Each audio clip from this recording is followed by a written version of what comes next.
శ్రీకృష్ణ పరమాత్మనే నమః.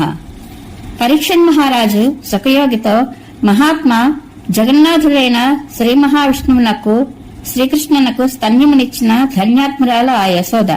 ఆ తల్లి తన పూర్వజన్మం నందు ఎట్టి పుణ్యం చేసినదో ఏమో ఈ దివ్య శిశువును తన పుత్రునిగా తలంచుచు పెంచి పెద్ద చేసింది. కృతార్థుడైన ఆ నందుడు ఎట్టి సుకృతములను వనర్చినాడో శ్రీకృష్ణ భగవానుడు తన షడ్గుణేశ్వర్య సంపదలను మరుగుపరిచి గోకులం నందు ఒక సామాన్య బాలుని వల్లే గోపబాలులతో కూడి తన బాల్యలీలలను నెరపెను. అట్టి దివ్యలీలను వినిన కీర్తించిన వారి యొక్క సకల పాపములను పటాపంచలగును. త్రికాలజ్ఞులైన నారదాది మహర్షులు నేటికిని ఆ స్వామి పవిత్రగాథలను గానము చేయుచున్నారు.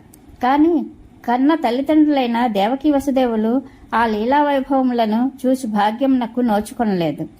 అదృష్టవంతులైన యశోదానందులు మాత్రము వాటిని కనులారా చూచి పరమానంద భరితులైరి. ఇందులకు కారణమేమయ్యుండును అని అడిగాడు.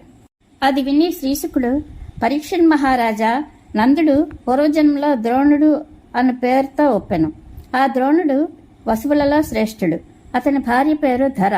అతడు బ్రహ్మదేవుని ఆదేశమును గౌరవించుచు ఇట్లనెను: దేవా, జగన్నాథుడైన శ్రీహరిని భక్తితో సేవించడి వారు తమ సేవల ప్రభావం వలన దుర్గతుల నుండి తరింపబడదురు.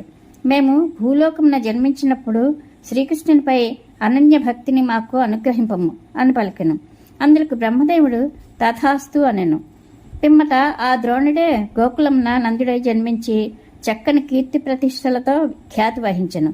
ద్రోణుని భార్య అయిన ధర యశోద అయి జన్మించెను. పరీక్షన్ మహారాజా, ఇప్పుడు ఈ జన్మలో జనులను జనన మరణ చక్రం నుండి రక్షించు శ్రీహరి వారికి పుత్రుడయ్యను.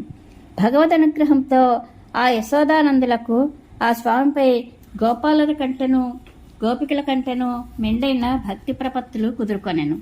బ్రహ్మదేవుని వచనములను సత్యము చేయుటకై కృష్ణప్రభువు బలరామునితో కూడి గోకులమున నివసించుచు తన బాల్యలీలలచే నందాది వ్రజవాసులందరినీ ఆనందింపచేయసాగాను అని శ్రీశుకులు పరీక్షన్ మహారాజుకు చెప్పాను.